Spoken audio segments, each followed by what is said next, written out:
Bismillahirrahmanirrahim.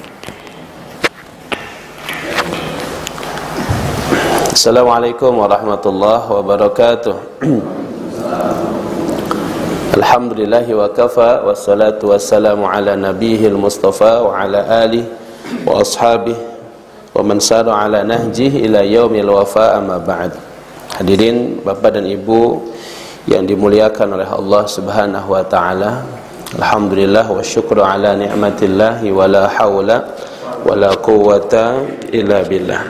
Syukur kita kepada Allah, dan mudah-mudahan Allah senantiasa menggolongkan kita menjadi hamba-hamba yang ahli syukur. Karena saat kita kembali kepada Allah, manusia hanya akan terbagi menjadi dua, imma ayyakun 'abdan syakura wa imma ayyakun 'abdan kafura. Kalau tidak tergolong ahli syukur, maka dia masuk golongan orang-orang kufur, wal'iyadu billah. Mudah-mudahan hadirnya kita di masjid yang mulia, Masjid Al-Barakah ini, setiap langkahnya menjadi sedekah di sisi Allah. Satu langkahnya tahuttu bihi khati'ah, akan menggugurkan dosa-dosa kita, ya, dan akan satu langkah yang lain akan mengangkat derajat kita di sisi Allah. Amin ya rabbal alamin. Bapak dan Ibu yang dirahmati oleh Allah, alhamdulillah pada hari ini kita bisa kembali melanjutkan kajian kita. InsyaAllah masih di dalam kajian tadabbur terhadap surah Al-Fatihah, yang pada pertemuan sebelumnya kita masuk ke dalam ayat yang keempat dalam surah Al-Fatihah, yaitu Maliki Yaumiddin, bahwa Allah Subhanahu wa ta'ala Dia bukan hanya raja di dunia, tapi juga raja di akhirat yang akan memberikan balasan atas setiap perbuatan yang dilakukan oleh manusia dan jin. Semua akan mendapatkan balasan dari setiap perbuatan yang dia lakukan. Dan disitulah letak keadilannya Allah Subhanahu wa ta'ala. Kalaulah orang yang berbuat baik kemudian tidak diapresiasi, tidak mendapatkan balasan kebaikan di dunia, ya, kemudian dia bahkan tidak ada yang tahu bahwa dia berbuat baik, kemudian apa yang bisa dia dapatkan dari kebaikan yang dia lakukan? Maka sebiji zarrah kebaikan yang dilakukan oleh kita di dunia, meskipun tidak diapresiasi oleh manusia, tidak diketahui oleh orang lain, tetapi tidak ada yang luput di sisi Allah Subhanahu wa ta'ala. Allah akan menumbuhkannya seperti benih kebaikan yang terus tumbuh, ya. Bahkan tumbuhnya berkali lipat tanpa batas. Dan demikian juga orang-orang yang berbuat dosa, apalagi orang-orang yang berbuat zalim, kemudian karena kekuasaan dia, karena kekayaannya, sehingga dia tidak mendapatkan balasan di dunia sampai matinya. Dan orang yang dizalimi pun tidak bisa membalas karena kelemahannya. Maka di mana dia mendapatkan keadilan? Disitulah akhirat menjadi yaumul mahkamah, hari pengadilan bagi orang-orang yang zalim atau orang-orang yang dizalimi. Bagi orang-orang yang baik, bagi orang-orang yang melakukan kebaikan, orang-orang yang beramal saleh, dia akan mendapatkan balasan dari setiap apa yang dia lakukan. Orang-orang kafir merasa heran. Orang kafir merasa heran ketika mereka melihat catatan kitab itu. Kitab mereka berisi sangat detail. Orang kafir melihat catatannya begitu detail, sampai akhirnya mereka mengatakan, "Ma hadzal kitab la yughadiru shaghiratan wala kabiratan illa ahsaha." Kitab apa ini? Ya, kitab apa ini yang tidak menyisakan bahkan perbuatan-perbuatan kecil, apalagi perbuatan-perbuatan yang besar, illa ahsaha, kecuali pasti ditulis, dihitung di dalamnya. Ya, makanya kaget mereka, super kaget. Ya, apalagi disuruh oleh Allah, "Iqra kitabak kafa bi nafsikal yawma 'alaika hasiba." Bacalah olehmu sekarang bukumu, cukup dirimu sekarang yang akan menjadi hasib, penghitung daripada catatan amalmu. Orang nanti akan dikasih kitab itu, ada yang dari kanannya, ada yang dari kirinya. Maka mudah-mudahan catatan amal kita selama di dunia, catatan buruknya insyaallah mudah-mudahan kita hapus, ya, di delete Dan ketika kita buka catatan dan buku amal kita, mudah-mudahan yang termaktub di dalamnya hanyalah amal yang saleh. Amin ya rabbal alamin. Cuman jadi pertanyaan buat kita sekarang, di tengah para ulama dibahas, kalau seseorang itu bertobat, apakah catatan dosanya terhapus atau tidak? Catatan dosa, kan setiap perbuatan ada catatannya, dicatat. Ya, bahwa innaladai apa kata Al-Qur'an, walaqad khalaqnal insana wa na'lamu ma tuwaswisu bihi nafsuhu wa nahnu aqrabu ilaihi min hablil warid id yatalaqqal mutalaqqiyani 'anil yamini wa 'anil shimali qa'id ma yalfidhu min qaulin illa ladaihi raqibun atid. Ada malaikat apa? Raqib dan atid, mencatat setiap apa yang kita lakukan, baik itu perbuatan baik ataupun perbuatan buruk. Nah pertanyaannya, kalau kita berbuat dosa kan ditulis. Nah ketika kita bertobat, apakah catatan dosanya itu dihapus atau tidak? Kalau seseorang berbuat dosa kemudian dia bertobat dengan taubatan nasuha, dia mohon ampun kepada Allah, maka sepakat para ulama dosanya akan diampuni oleh Allah Subhanahu wa taala. Dosanya akan diampuni. Innallaha yaqbalu taubatal 'abdi. Sesungguhnya Allah senantiasa menerima taubat hambanya malam yugharghir, sebelum apa? Ajal, sebelum sakaratul maut. Akan diampuni oleh Allah. Kemudian kita bahas bahkan Fir'aun yang mengaku diri sebagai Tuhan, ana rabbukumul a'la, sampai pada derajat setinggi itu kedurhakaannya Fir'aun, tapi seandainya dia bertaubat sebelum sakaratul maut, mungkin atau bahkan pasti akan diterima taubatnya oleh Allah. Tetapi sayangnya taubat ketika sudah sakaratul maut. Nah, maka kalau orang bertaubat kepada Allah, dosanya, ya, hukumannya itu akan dihapus oleh Allah, tidak akan diazab oleh Allah karena perbuatan dosanya sudah dihapus. Tapi yang jadi pertanyaan, apakah catatan di dalam buku itu dihapus atau tidak? Jadi kalau dihapus pas dibuka sudah kosong, ya, sudah kosong, sudah nggak ada lagi catatan dosa dari hal-hal dosa-dosa kecil, ya, dosa darmaji gitu kan, dahar 5 ngaku hiji, pernah mungkin ya berapa kali gitu kan, ya, ngambil gosok punya orang gitu, apalagi dosa-dosa lain, ya Allah, ya. Nah, apakah dosa-dosa itu masih ada di buku catatan itu sehingga kita bisa lihat, ya, ataukah kemudian sama sekali dihapus juga? Ya, jadi gimana para ulama jawabannya? Dihapus. Masih ada, Pak? Masih ada? Dimaafkan, tapi tulisan masih ada. Masya Allah. Percis dengan pendapat para ulama ini. Masya Allah. Jadi luar biasa. Ini sudah mewakili ulama berarti, ya. Jadi ada dua pendapat. Ada dua pendapat. Ya, dan nampaknya pendapatnya juga berdalil dua-duanya kuat. Yang pertama, bahwa pendapatnya adalah catatan dosanya dihapus. Ini pendapat yang pertama dulu. Jadi bukan hanya dosanya, bukan hanya azabnya dihapus, hukumannya dihapus, tapi juga bahkan catatannya akan dihapus. Apa dalil yang disebutkan? Adalah pertama surat Hud ayat 114. Ittabi'is innal hasanati yudhibnas sayyi'at. Innal hasanati, sesungguhnya al hasanat, kebaikan-kebaikan, perbuatan-perbuatan baik, amal saleh, yudhibna, adhaba yudhibu, artinya menghilangkan, membersihkan, yudhibna sayyi'at, akan menghilangkan segala macam perbuatan dosa. Ini dalil yang dikemukakan oleh ulama yang berpendapat bahwa bukan hanya hukumannya dan dosa yang dihapus, bahkan catatannya pun dihapus, jadi bersih.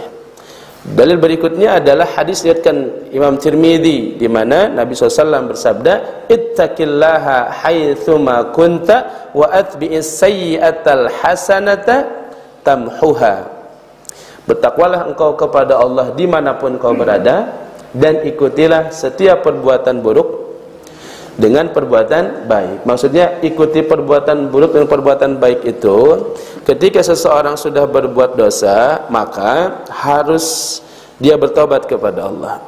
Dan bukti dia bertobat kepada Allah, diganti semua perbuatan buruknya itu dengan perbuatan baik. Jadi wujud taubatan nasuha adalah orang bukan stuck di dalam berhenti dari berbuat maksiat, tapi dia harus banyak berbuat baik.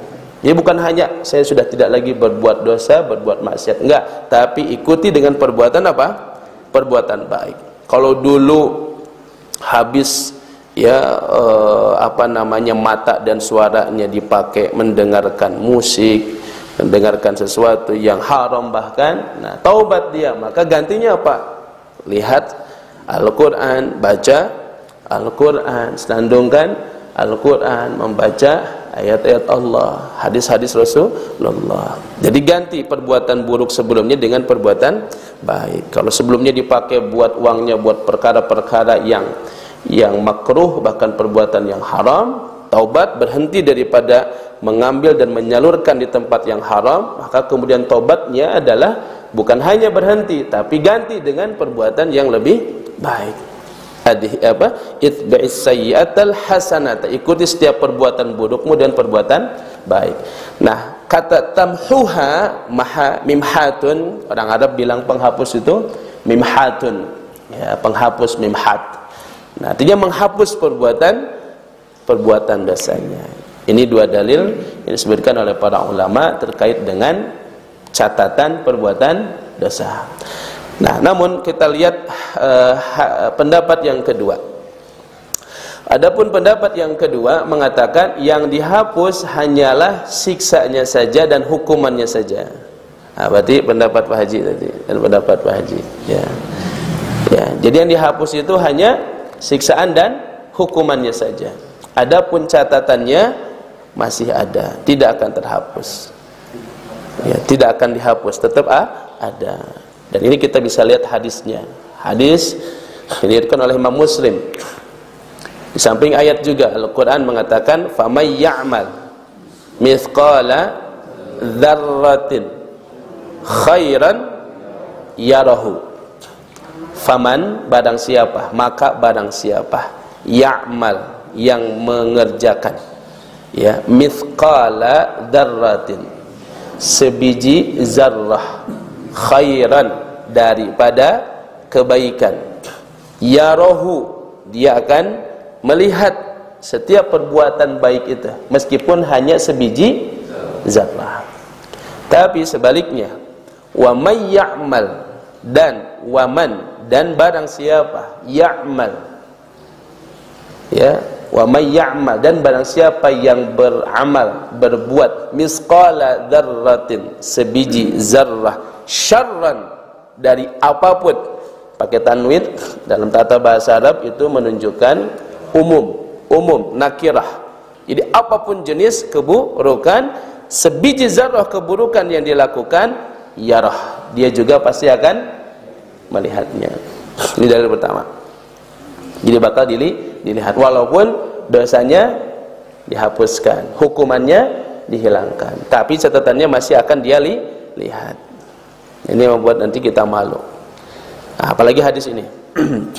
Dalam sebuah hadis diriwayatkan oleh Imam Muslim, yudnal mu'minu yaumal qiyamati min rabbih azza wa jalla. Pada hari kiamat orang-orang mukmin akan didekatkan kepada Allah azza wa jalla, dihadapkan kepada Allah azza wa jalla. Sangat dekat sekali. Fayaqul, kemudian Allah mengatakan, hal ta'rif, kata Allah, apakah engkau tahu dosamu? Ay Rabbi a'rif. Lalu kita semua yang banyak dosa ini mengatakan, ay Rabbi a'rif, ya Allah, aku tahu dosa-dosaku sangat banyak. Qala, maka kun Allah mengatakan, fa inni qad satartuha alaika fid dunya. Sungguh, kata Allah, aku telah menutup aib-aib kamu, dosa-dosamu ketika kamu di dunia. Ya, makanya kata Muhammad ibn Wasi', "Lau kana lidzunubi rihun majalasa ilayya ahadun.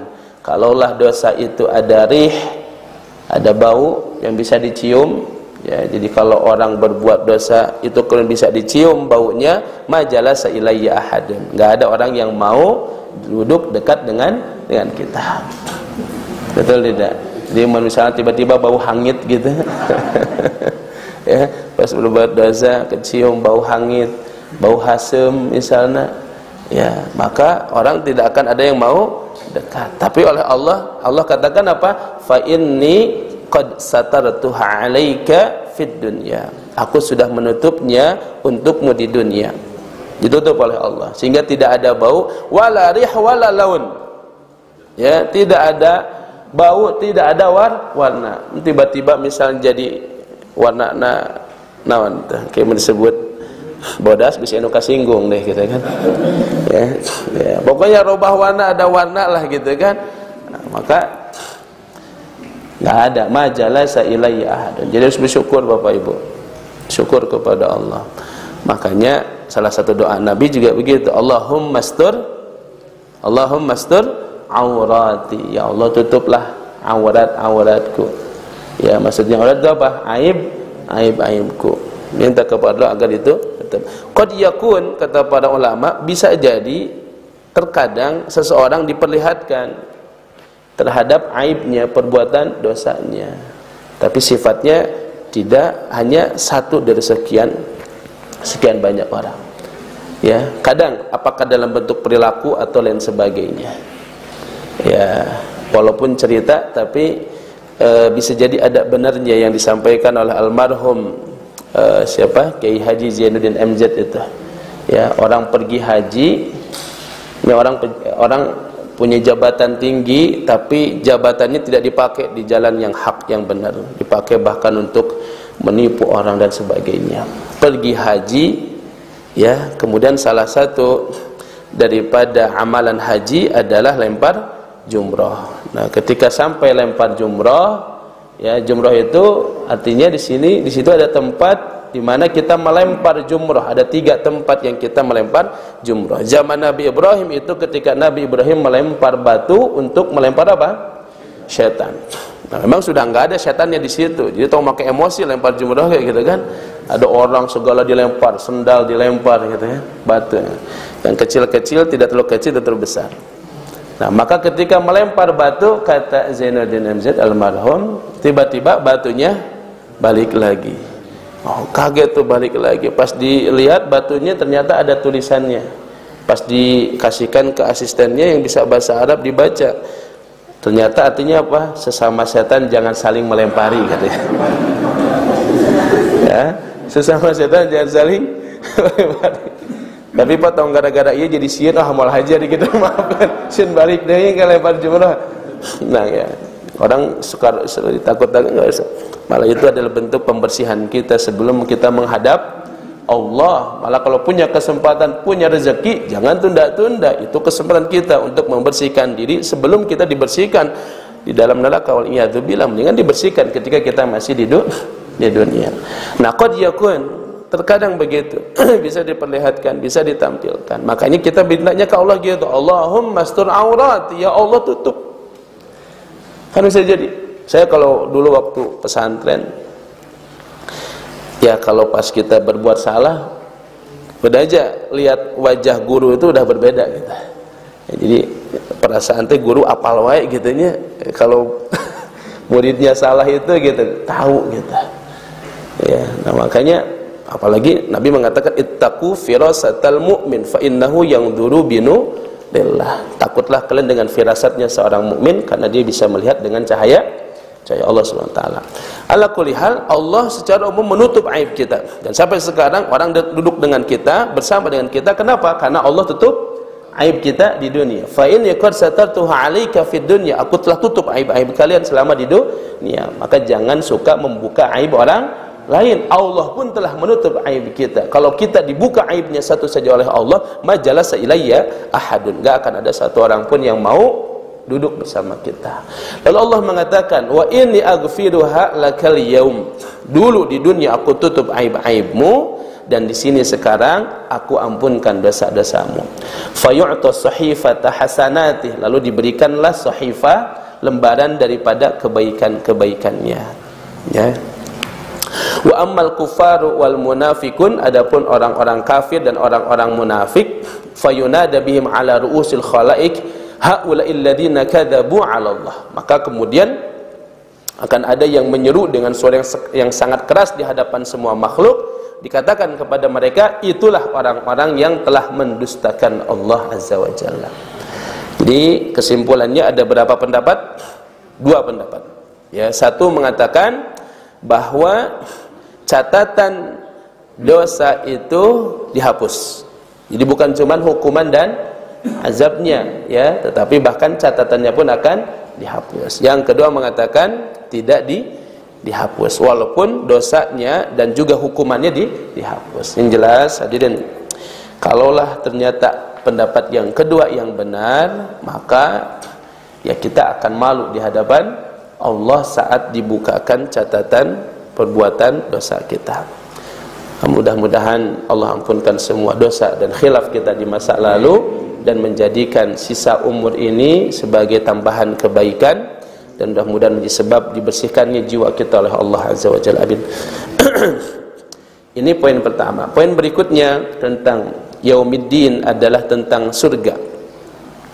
Allah Subhanahu wa taala mengatakan bahwa surga ini adalah tempat bagi orang-orang yang beriman, atau dipersiapkan oleh Allah bagi orang-orang yang bertakwa. Dalam hadis qudsi Allah mengatakan, a'dadtu li'ibadi al-muttaqina, telah aku siapkan bagi hamba-hambaku yang bertakwa surga yang mala ainun ra'at, tidak pernah dilihat oleh mata. Satu, sifatnya surga enggak pernah dilihat oleh kita. Jadi kalau pernah melihat keindahan, maka kalaulah kita masih bisa melihat, itu bukan gambaran surga. Wala udhunun sami'at, dan tidak pernah didengar keindahannya oleh telinga. Bahkan yang ketiga, wala khatara ala qalbil bashar, belum pernah terfikirkan sekalipun dalam pikiran kita. Jadi coba bayangkan nikmatnya surga. Nah, kalau masih kebayang, berarti itu bukan surga. Lalu Allah SWT banyak menyebutkan tentang bagaimana gambaran surga yang akan dimasuki oleh kita. Contohnya Allah mengatakan dalam surah An-Naba, Allah mengatakan apa? Innalil muttaqina mafaza, sesungguhnya orang-orang yang bertakwa itu dia mendapatkan keuntungan, kemenangan. Hadaiqa wa a'naba, ya, di surga itu ada hadaiqa, kebun-kebun yang indah, wa a'naba, dan anggur-anggur. Nah, kenapa disebut secara khusus? Berarti anggur punya kelebihan, ya, di surga menjadi buah yang istimewa. Hadaiqa wa a'naba wa kawa'iba atraba. Apa ini kawaib? Kawaib itu dari kata ka'bun. Nah, ini menunjuk kepada perempuan yang buah dadanya masih kencang, kira-kira begitu. Ya, kawaib itu artinya itu. Ya, kawaiba atroba, yang juga sebaya. Di bidadari, ini enggak ada cerita di sana bidadari usianya sudah lanjut usia, enggak ada. Rata-rata usianya adalah 33 tahun. Ya, jadi apalagi nanti kita akan masuk betapa indahnya surga. Fi syughulin faqihun. Orang-orang surga itu, para penduduk surga itu pada sibuk. Ya.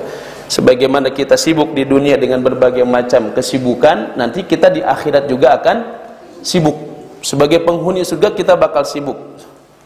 Nah, kesibukan terbesar ini disebutkan dalam Quran, dijelaskan oleh Ibnu Qayyim Al-Jauziyah, adalah bersenang-senang dengan bidadari. Karena diberikan kekuatan 100 kali lipat. Aduh, bentar deh. Kajong-jongan. Ya. Jadi ini salah satu kesibukan yang disebutkan oleh Ibnu Qayyim. Ibnu Qayyim bahkan menyebutkan tentang keindahan ini cukup vulgar, sampai setelah membuat bait syair itu dia mengatakan, ya Allah, maafkan atas kelancanganku menggambarkan bidadari yang kan kau berikan kepada kami dengan sangat vulgar. Ya, memang luar biasa ini. Makanya nggak akan saya baca di sini. Ya, bisa tiba-tiba bisa pengen langsung pulang ke rumah kan gitu. Bidadari nu aya wae heula cenah gitu kan. Ya. Tapi Masya Allah. Nah makanya bersabar hadirin. Bersabar. Ada waktu di mana kita menikmati semua itu tanpa batas. Ini bapak-bapak dapat bidadari, kalau ibu-ibu dapat apa? Nggak ada kecemburuan di sana, tenang bu. Ibu-ibu suka bingung nanti kalau bidadarinya lebih cantik dari istrinya, terus istrinya kemana? Nggak ada kecemburuan, nggak ada batasan. Semua di sana fiha ma tashtahi fihil anfus wa taladda fihil a'yun. Di surga pokoknya semua yang diinginkan oleh hawa nafsu kita dan apa yang disenangi oleh mata kita, kita bisa dapatkan. Lahum fiha ma yasha'una. Bagi mereka di dalam surga ma, apa-apa yang yasha'un, apapun yang diinginkan oleh kita di dalam surga. Sok berkhayal dari sekarang, tapi bersabar. Semua akan didapatkan ketika di mana? Di surga. Nah, makanya nikmat di dunia yang sesaat jangan sampai mengorbankan nikmat di surga. Wa kawa'ib atroba wa ka'san dihalqa. Datang pelayan-pelayan bawa gelas-gelas. Ya, jadi ada pelayan khusus membawakan air. Kayak di restoran-restoran terkenal kan datang pelayan bawa gelas. Ka'san dihalqa. La yasma'una fiha lagwan wala kidzaba. Di surga tidak ada pembicaraan yang sia-sia, apalagi dusta, hoax nggak ada. Saling nyebar hoax lewat WA. Nanti sana masih ada WA gitu kan. Ya, apalagi ya Facebook aya keneh mah. Ya, yang jelas kehidupan surga bukan berarti kayak kehidupan di hutan belantara, nggak ada kecanggihan. Segala pokoknya yang diinginkan ada di sana. Ya, ma yasha'una fiha. Itu salah satu gambaran surga dalam surah An-Naba. Juga sebutkan tentang surga dalam surah Muhammad ayat 15. Ya, bahwa surga itu sungainya dari ma'in labanin, ya, kemudian khamrin laddatin lisyaribin, ada dari madu, ada dari susu, ada dari arak, dari khamr. Ya, itu keadaan sungai di pada surga. Kemudian di surga dalam hadis dikatakan, yakni kehidupan di sana khalidina fiha, kekal selama-lamanya, tidak ada batasan. Jadi hadirin, coba bayangkan, sekarang sisa umur kira-kira berapa tahun lagi? Ibu-ibu kira-kira berapa tahun lagi di dunia ini? Hoyongna. Ya, selama-lamana atau siga nanti kan ini sudah kepala berapa rata-rata? Ya. Waduh, apalagi 60 ya. Masih puluhan tahun. Hatta kalau kita diberikan umur 100 tahun, ujung-ujungnya bakal mati. Kalaupun dikasih umur sekarang udah usia 50 tahun, dikasih lagi 100 tahun, ya, walaupun hidup di dunia sudah hayun layamut gitu kan, hidup kayak tapi kayak sudah mati gitu, nggak bisa menikmati apa-apa. Nah maka hadirin, setiap tahun, setiap bulan, setiap hari, setiap jam yang kita lakukan sekarang menentukan jutaan tahun, ya, jutaan tahun hadirin, bahkan miliaran tahun, ya, untuk membayangkan bahwa waktu di sana itu tanpa batas. Apa yang kita lakukan hari ini, per hari ini, dan sekarang kita ngaji dari maghrib sampai isya, menentukan ribuan tahun yang akan terjadi di padang mahsyar, yang akan terjadi di sirat, yang akan terjadi kemudian di surga, atau kemudian naudzubillah di neraka. Semua ditentukan oleh apa yang kita lakukan saat ini. Nah, maka ketika kita membaca Maliki Yaumiddin, maka seperti kata Nabi, orang-orang yang cerdas yang kemudian membayangkan bagaimana kehidupan nanti dia setelah mati. Nah, ini kita sampaikan hadis-hadis, ayat-ayat tentang surga litashwiqil anfus, untuk membangun kerinduan yang sesungguhnya dalam hati kita, ya, bahwa nikmat yang sesungguhnya nanti adalah di surga. Dalam sebuah hadis yang luar biasa, ya, hadis yang paling membuat kita bahagia, mudah-mudahan Allah tidak haramkan untuk kita surga, bahwa suatu saat Allah Subhanahu wa taala ya mengumpulkan hamba-hambanya. Ketika kita masuk ke dalam surga, kemudian kata Allah Subhanahu wa taala, afala uzidukum, maukah aku tambahkan lagi nikmatnya untuk kalian? Kata para ahli surga, ya Allah, alam tubayyid wujuhana, ya Allah, engkau telah membuat wajah-wajah kami apa? Putih berseri, ya. Dan engkau telah memberikan semua nikmat ini, ya Allah. Maksudnya apa? Kita mengatakan cukup, ya Allah, semua nikmat ini sudah cukup buat kami. Tiba-tiba oleh Allah Subhanahu wa taala kemudian dibuka tirai. Allah membuka tirai, membuka hijab. Akhirnya apa? Kemudian Allah menjadikan kita bisa melihat wajahnya Allah Subhanahu wa taala. Ini disebut dengan al-husna wa ziyadah. Ada kebaikan, ada ziyadah, ada tambahan daripada kebaikan. Itu adalah an-nadratu ila wajhillah. Makanya dalam surat Al-Qiyamah disebutkan apa? Wujuhu yawma idin nadhirah ila rabbiha nadhirah. Wajah-wajahnya saat itu putih bercahaya, nadhirah bercahaya, berseri-seri, ila rabbiha kepada Rabbnya nadhirah. Kita bisa nadhara. Nadhara itu artinya apa? Melihat. Dan itulah kenikmatan yang lebih besar dan paling besar dari semua kenikmatan yang ada. Lihat Rasulullah sallallahu alaihi wasallam saja adalah sebuah kenikmatan yang sangat istimewa, apalagi melihat wajahnya Allah Subhanahu wa taala. Kita nggak perlu bertanya kaifiyatnya, itu bukan wilayah kita. Yang jelas hadisnya begitu mengatakan, ayatnya juga mengatakan wujuhu yauma idzin nadhirah ila rabbiha nadhirah. Wajahnya berseri-seri dan mereka akan bisa melihat wajahnya Allah Subhanahu wa taala. Dalam hadis dikatakan, kalian akan melihat Rabb kalian seperti kalian melihat apa? Bulan tanpa berdesak-desakan. Ada enggak lihat bulan berdesak-desakan? Enggak ada. Semua bisa melihat dengan mudah melihat bulan. Nah, itu adalah kenikmatan yang akan dapatkan untuk ahli surga. Nah, orang masuk surga ada beberapa tipe. Tapi kita dengarkan dulu adzan karena sudah masuk waktu Isya. Nanti kita lanjutkan sedikit insyaallah. Barakallahu fikum. Baik, hadirin Allah SWT, kita lanjutkan sedikit lagi bahwa surga yang kita inginkan, yang kita harapkan, yang kita rindukan itu insyaallah dengan modal iman kita kepada Allah, dengan modal tauhid kita kepada Allah. Hadhihi bitaqah, ada sebuah hadis namanya hadis bitaqah, ya, hadis kartu. Jadi kita harus punya kartu masuk surga, ya. Kartunya adalah iman, la yukhalituhu syirk billah, yang tidak dikotori, dicampuri, dikontaminasi dengan asyirku billah, syirik kepada Allah. Ya, jadi insyaallah sebanyak apapun dosa kita, hatta seluas lautan, tapi pun kita bertobat kepada Allah dan tidak mempersekutukan Allah, kita akan masuk ke dalam surga. Tapi orang masuk surga, ya, dijelaskan dalam Quran surah Fatir ayat 32, manusia itu ada 3 macam. Surat Fatir 32, manusia itu ada 3 macam. Apa kata Al-Quran? Thumma awrathnal kitab alladhina astafaina min ibadina.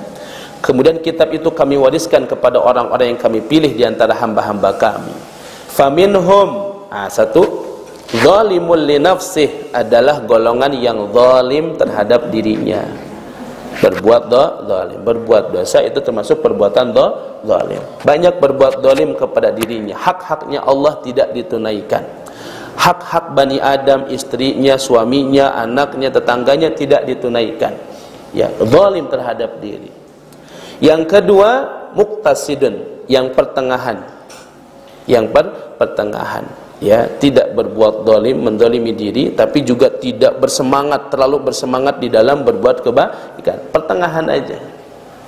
Nah, ada yang ketiga, wa minhum sabiqun bil khairat, berlomba, bersemangat, ingin selalu terdepan di dalam kebaikan. Makanya Allah mengatakan kan, fastabiqul khairat, maka berlomba-lombalah dalam kebaikan. Fastabiqu, kata Syekh Muhammad Ibn Shalih Al-Utsaimin, artinya dia ingin selalu berada terdepan, bukan hanya berlomba tapi terdepan. Makanya salah satu contoh yang dicontohkan oleh Syekh adalah seperti berlomba berada di saf terdepan bagi laki-laki. Karena kata Nabi apa? Khairus sufufir rijal awwaluha wa syarruha akhiruha. Sebaik-baik saf bagi laki-laki adalah di mana? Paling depan. Dan seburuk-buruknya adalah paling belakang. Wa khairus sufufin nisa akhiruha wa syarruha awwaluha. Sebaliknya untuk perempuan. Ya, kalau perempuan mulai ini di belakang dulu. Kalau posisi begini, kecuali terhalang oleh apa?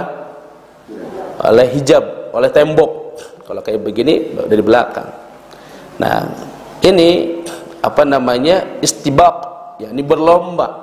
Bukan hanya berlomba tapi ingin selalu yang terdepan. Apalagi disebutkan dalam hadisnya, innallaha wa malaikatahu la yusholluna 'alas sufufil awwal. Allah dan malaikatnya senantiasa bersolawat kepada seseorang yang salatnya berada di saf yang paling depan.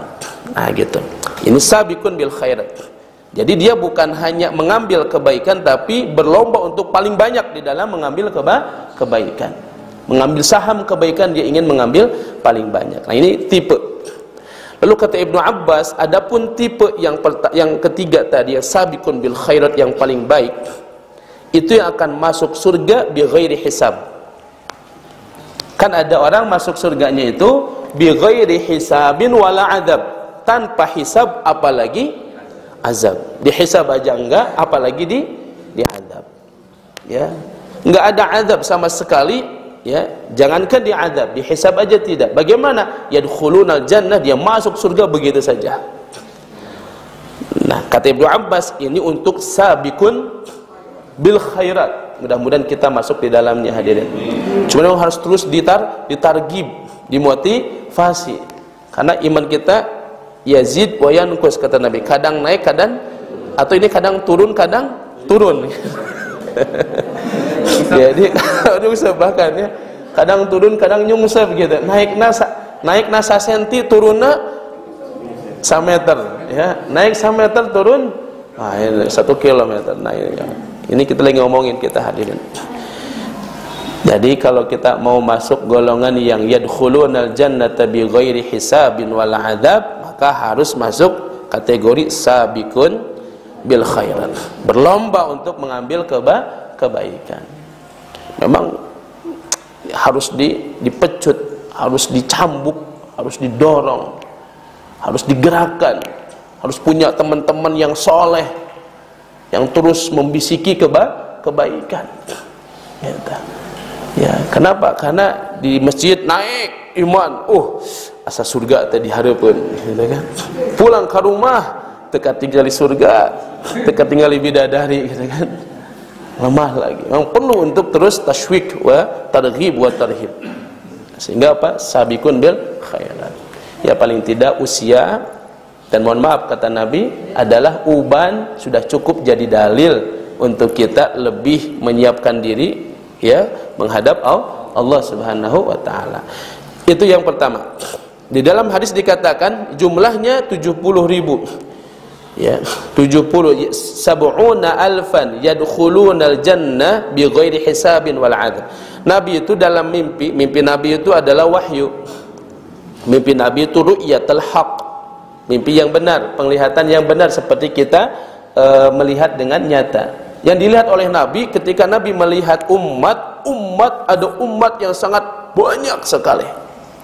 Sawadul a'dham, jumlah yang sangat banyak sekali. Lalu kata Nabi ke malaikat, apa hada ummati, ini umatku bukan? Kata malaikat, la hada ummatu Musa, ini umatnya Nabi. Jadi umat Nabi Musa juga jumlahnya apa? Banyak sekali. Nabi melihat di situ, bahkan juga ada sebaliknya, Nabi yang punya umat hanya 2 orang. Kebayang ya? Nabi berjuang berdakwah tapi punya umat hanya berapa? 2 orang. Makanya kalau yang ngaji jumlahnya walaupun hanya 2 orang tetap harus semangat. Karena bahkan ada Nabi umatnya sekian puluh tahun cuman berapa? 2 orang. Bahkan ada Nabi yang umatnya hanya 1 orang. Bahkan ada Nabi yang enggak dapat umat. Coba bayangkan. Ustaz Ali saya jelek-jelek nak ayah umatna lah gitu kan. Masih kena ayah umatna gitu. Ya. Ada nabi nggak ada umatnya, hadirin. Tapi juga ada nabi yang jumlah umatnya banyak seperti umatnya Nabi Musa. Dikira oleh Nabi Muhammad itu umatnya. Tetapi ketika Nabi kemudian melihat ada jumlah yang jauh lebih banyak lagi, fahada ummatuka, inilah umatmu ya Rasul.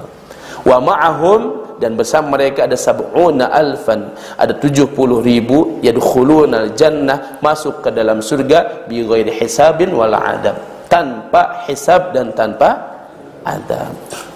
Dalam yang hadis yang lain, likulli alfin alfin, ya, setiap 1000 itu ada 1000 lagi, maka dikali-kali jumlahnya ada 4.900.000. 70.000, 4.900.000, apapun bilangannya bukan urusan kita. Urusan kita berlomba untuk menjadi sabiqun bil khairat dan mengikuti cirinya. Karena Nabi kemudian kasih tahu cirinya, yang 70.000 itu siapa saja Rasulullah? 4 cirinya kata Nabi. Walaupun kemudian ini indikator mengerucut kepada satu ciri. Yang pertama, la yastarkun, atau di dalam hadis ini la yatatayyarun. Yang pertama disebutkan hum la yatatayyarun, mereka tidak pernah bertiarah.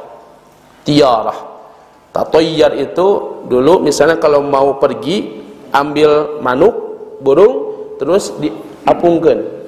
Kalau ilal yamin, kalau ke kanan, wah ini yaum khair ya, hari yang bagus nih, bakal untung. Kalau bisnis pasti bakal untung. Kalau terbangkan ke kiri, wah sial. Sial itu tiarah.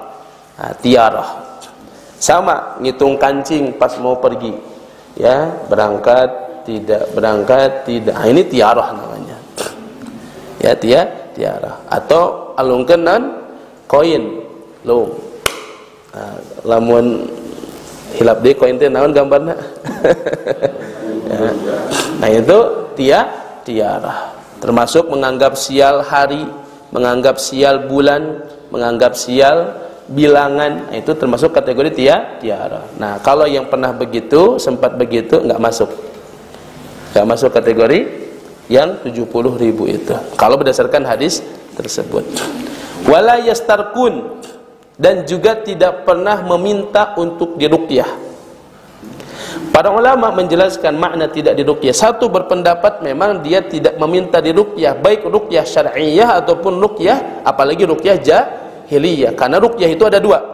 Ada ruqyah syar'iyyah sesuai dengan syariat, ada ruqyah jahiliyah.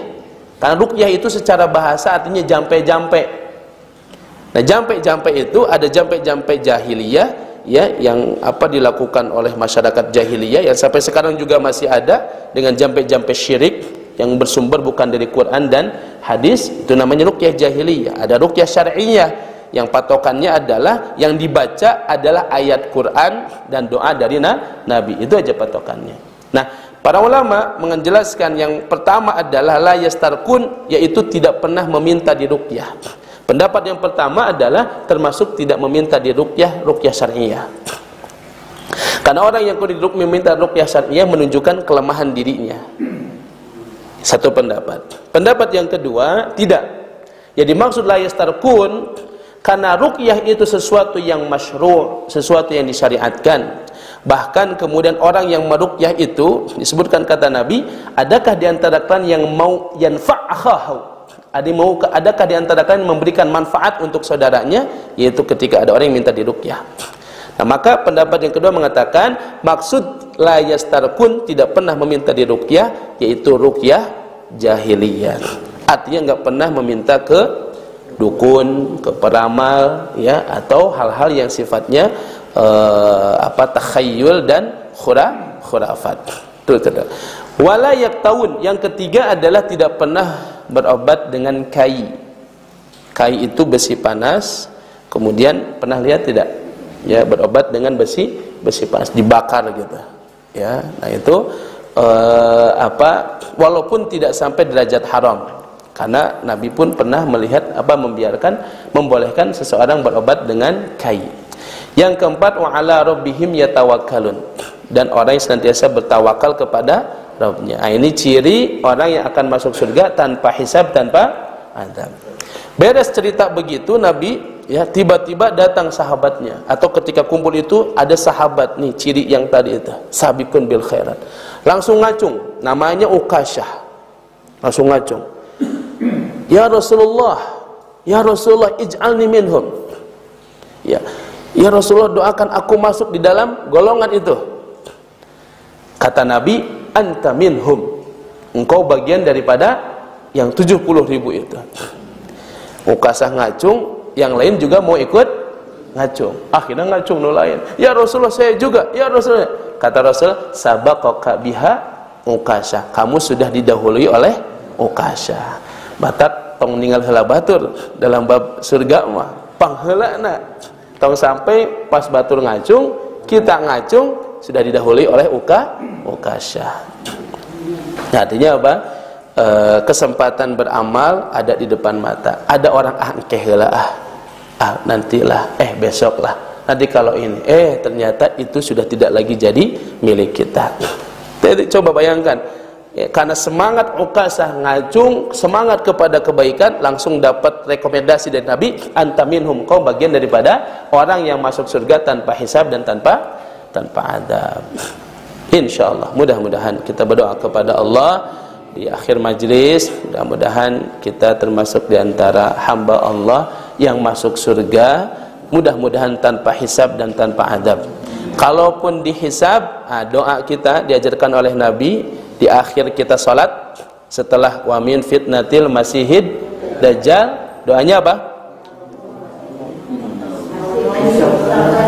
Masya Allah, ibu-ibu sudah pada hafal. Allahumma hasibni hisaban yasir. Pendek itu ya, insyaallah. Yang panjangnya hafal nggak kemarin teh? Pendek nah kalau hafalnya. Allahumma ya Allah, hasibni, hisablah kami hisaban yasir, dengan hisab yang ringan, yang mudah. Insyaallah. Amin ya rabbal alamin. Terakhir mari kita berdoa sama-sama kepada Allah, mudah-mudahan yang hadis ini berikan nikmat sehat walafiat oleh Allah. Dan tadi sekali lagi mohon doa juga, ya, mohon doa restu semua. Alhamdulillah, sebagian sampaikan tadi kita sedang membangun masjid dan juga pesantren madrasah untuk pesantren tahfidz Al-Quran di kota Kabupaten Bandung Barat di Ngamprah. Alhamdulillah sudah sampai pembangunan masjid dan madrasah, tinggal finishing, insyaallah tinggal tambah asrama baik untuk santri dan juga untuk guru. Mudah-mudahan di situ lahir para hafidh-hafidhah, para alim ulama, para pejuang agama Allah. Dan dibuka selebar-lebarnya yang ingin ikut berwakaf dalam pembangunan tersebut. Semoga Allah limpahkan kebaikan dan keberkahan dalam harta dan dalam rezeki kita semua. Amin ya rabbal alamin. Insyaallah nanti kita bisa bersilaturahim lebih jauh tentang masalah itu. Kita berdoa bareng-bareng kepada Allah. Semoga Allah mudahkan segala urusan kita, Allah angkat kesusahan kita, Allah berikan kesembuhan kepada kita yang sakit dan saudara-saudara kita yang sedang sakit. Amin ya rabbal alamin. Allahumma salli wa sallim wa barik ala nabiyyina Muhammadin wa ala alihi wa ashabihi wa sallim. Allahumma lakal hamdu hatta tarda wa lakal hamdu idza radita wa lakal hamdu ba'da ridha. Allahumma inna nas'alukal huda wat-tuqa wal-afafa wal-ghina. Ya Allah, perbaikilah untuk kami urusan agama kami ya Allah, karena itu adalah pegangan hidup kami. Perbaikilah untuk kami urusan dunia kami ya Allah, karena disitulah ma'isyah kami. Perbaikilah untuk kami akhirat kami ya Allah, karena kami semua akan kembali kepadanya. Ya Allah, jadikanlah sisa umur kami menjadi tambahan kebaikan untuk kami ya Allah, dan jadikanlah wafatnya kami, akhir hayat kami sebagai penutup dari segala macam perbuatan dosa ya Allah. Rabbana afriq alaina sabra wa tsabbit aqdamana wansurna 'alal qaumil kafirin. Karuniakan kepada kami kesabaran ya Allah, sabar dalam beribadah, sabar dari berbuat maksiat, dan sabar dalam menghadapi ujian dan cobaan yang Kau berikan kepada kami ya Allah, hingga kemudian kami mati meninggalkan dunia yang fana ini disambut oleh malaikat-Mu. Salamun alaikum bima sabartum. Selamat untuk kalian karena kesabaran kalian. Allahumma ja'alna minas sabirin. Allahumma ja'alna minas sabirin. Allahumma ja'alna minas sabirin asyakirin. yang sabar dan yang syukur, yang banyak bersyukur atas semua nikmat-Mu ya Allah. Rabbana 'alaika tawakkalna wa ilaika anabna wa ilaikal masir. Allahumma adhibil 'anna ba'sa ya Allah. Hilangkanlah segala kesusahan, kesulitan dan penyakit dari kami semua ya Allah. Ya mudhibal ba's, Engkaulah yang maha menghilangkan segala penyakit dan kesusahan, kesulitan ya Allah. Ishfi mardana, berikan kesembuhan untuk yang sakit di antara kami ya Allah. Anta syafi, la syafiya illa anta, syifaan la yughadiru saqama. Engkaulah yang maha menyembuhkan apapun penyakitnya ya Allah, dan penyakit itu akan hilang dengan izin-Mu, tidak akan menyisakan walaupun hanya sedikit ya Allah. Rabbana atina fid dunya hasanah wa fil akhirati hasanah wa qina adzabannar. Wa sallallahu ala nabiyyina Muhammadin wa ala alihi wa sahbihi wa sallim. Wa akhiru da'wana anil hamdulillahi rabbil alamin. Barakallahu fiikum, jazakumullahu khairan katsira. Wassalamu alaikum warahmatullahi wabarakatuh.